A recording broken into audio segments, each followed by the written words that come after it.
देव को सामने देखकर शिवम ने फौरन ही नैना का कॉल कट कर दिया और थोड़ा झिझकते हुए बोला, देव, वो मैं बस तुझे बताने ही वाला था। शिवम अपनी बात पूरी करता उससे पहले ही देव कमरे के अंदर आया और उसने शिवम के कंधे पर हाथ रखते हुए धीरे से कहा, आपको कुछ कहने की जरूरत नहीं है, मैंने सुन लिया है सब। तो मुझसे नाराज तो नहीं है ना? शिवम ने झट से पूछा, मैं और आपसे नाराज? ये होना तो पॉसिबल नहीं है ना भाई। लेकिन क्या? आप पहले बैठ जाइए, देव ने मुरझाई सी आवाज में कहा। देव का चेहरा देखकर शिवम समझ गया था कि कुछ तो बात है। वहीं दूसरी तरफ अपनी बंद पड़ी कार के पास नैना गुस्से में खड़ी थी, क्योंकि शिवम ने बिना कुछ कहे उसका फोन काट दिया था। जरा देर के लिए उसने इंतजार भी किया था कि शिवम फिर से कॉल करेगा, लेकिन ऐसा नहीं हुआ। नैना ने अपना फोन वापस पर्स में डाल दिया और गुस्से में खुद से बोली, मैं ही पागल हूँ जो इतनी प्लानिंग करके शिवम के करीब आई, लेकिन मिला क्या? उस बेवकूफ ने तो अब तक देव को मेरे बारे में कुछ बताया ही नहीं। पता नहीं मुझे अचानक से सामने देखकर देव कैसे रिएक्ट करेगा। वो मुझसे कहीं नाराज ना हो जाए बस। एक ही सांस में इतना सब कहकर नैना ने रोड की तरफ देखा। उसे कुछ अजीब सा लगा। अभी तक जो रोड चल रही थी वो पूरी तरह से खाली थी और अब एकदम से अंधेरा भी हो गया था। ये एकदम से अंधेरा कैसे हो गया? नैना ने हैरानी से कहा कि तभी एक अनजानी आवाज उसके कानों में पड़ी, नफरत, वो नफरत करता है तुझसे। ये आवाज सुनते ही नैना घबरा गई। कौन है यहाँ? नैना डरते हुए बोली। उसने घूमकर चारों तरफ देखा, लेकिन वहां कोई नहीं था। नैना ने फौरन ही कार का दरवाजा खोला। वो ड्राइविंग सीट पर बैठ गई और कार स्टार्ट करने लगी। बस एक बार स्टार्ट हो जाओ, बस एक बार, प्लीज। नैना ने कई बार कोशिश की, लेकिन कार स्टार्ट नहीं हुई। तभी नैना की नजर कार में लगे फ्रंट मिरर पर पड़ी। उसने जो देखा वो देखकर उसके होश ही उड़ गए। काला लिबास पहने हुए एक औरत कार की पिछली सीट पर बैठी थी और नैना को देखकर मुस्कुरा रही थी। उसे देखते ही नैना जोर से चीखी और अगले ही पल बेहोश हो गई। उधर रिसोर्ट में शिवम बेड पर बैठा हुआ इंतजार कर रहा था कि देव कुछ बोलेगा, लेकिन देव था कि कमरे में बस यहाँ से वहां चल रहा था। कुछ था जो देव अपने बड़े भाई से कह देना चाहता था, लेकिन कहने की हिम्मत नहीं जुटा पा रहा था।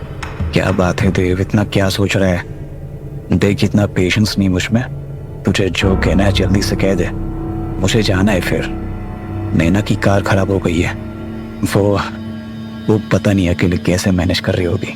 शिवम की जबान से नैना का नाम सुनते ही देव रुक गया और शिवम की आंखों में आंखें डालकर वो पूरे यकीन से बोला, मुझे आपको कुछ बताना है, नैना के बारे में। नैना के बारे में? ये कहते हुए शिवम बेड से उठ गया और देव के पास आकर आगे बोला, क्या बात करनी है तुझे? भाई वो आपके लिए सही नहीं है। देव ने थोड़ा झिझकते हुए कहा। वो अपने भाई को अच्छे से जानता है। देव को पता था कि नैना के खिलाफ एक भी शब्द सुनते ही शिवम को गुस्सा आ जाएगा, और हुआ भी कुछ ऐसा ही। शिवम ने अपने दोनों हाथों से देव का कॉलर पकड़ लिया और गुस्से में चीखते हुए बोला, वो सही नहीं है, मतलब वो एक गलत लड़की है। तो आखिर कहना क्या चाहता है? क्या मैं इतना पागल दिखता हूं तुझे कि मैं अपने लिए गलत लड़की को पसंद करूंगा? मेरा वो मतलब नहीं था भाई। तो क्या मतलब था तेरा? शिवम तेज आवाज में ही बोला, भाई आप पहले शांत हो जाइए और ये कॉलर छोड़िए मेरा। शिवम के आंखों में देखते हुए इस बार देव जरा सीरियस लहजे में बोला। शिवम ने देव का कॉलर छोड़ दिया और वो वापस से अपने बेड पर आकर बैठ गया। खुद को शांत करते हुए शिवम ने एक गहरी सांस ली और फिर जरा नरम लहजे में वो देव से बोला, माफ करना छोटे, मुझे एकदम से गुस्सा आ जाता है। फिर तू बोल, तुझे क्या बोलना है, तू बोल। ये पहली बार था जब शिवम ने अपने गुस्से के लिए माफी मांगी थी। अपने बड़े भाई में ये बदलाव देखकर देव को अच्छा लगा। वो शिवम के पास आकर बैठ गया और धीरे से बोला, नैना बहुत सेल्फिश है भाई। वो सोचती कुछ है लेकिन बोलती कुछ है। वो सिर्फ खुद से प्यार करती है भाई। जब मैं उसके साथ था तब वो मुझे ऐसे ट्रीट करती थी जैसे मैं उसका कोई गुलाम हूं। और बस इसी वजह से मैंने उससे ब्रेकअप कर लिया था। मैं नहीं जानता कि आपके साथ वो कैसी है, लेकिन मैं इतना जानता हूं कि नैना कभी खुद को बदल नहीं सकती। देव की सारी बात सुनने के बाद शिवम कमरे से बाहर चला गया। जाने से पहले उसने बस इतना कहा था, मैं नैना से प्यार करता हूं, वो जैसी भी है मेरे लिए सही है। दूसरी तरफ जिस रोड पर नैना की कार खराब हुई थी, वहां अंधेरा अभी भी कायम था। नैना के कार के अलावा रोड पर एक भी गाड़ी नहीं थी।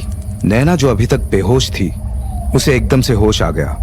अपनी आंखें खुलते ही नैना ने पिछली सीट को देखा, लेकिन वहां कोई नहीं था। नैना ने राहत की सांस ली, लेकिन अगले ही पल वो डर से कांप उठी। काले लिबास वाली वो औरत नैना के बगल वाली सीट पर बैठी थी। कौन हो? कौन हो तुम? नैना ने घबराते हुए कहा। नैना की आंखों में डर देखकर वो औरत मुस्कुराते हुए बोली, मैं वृंदा हूं।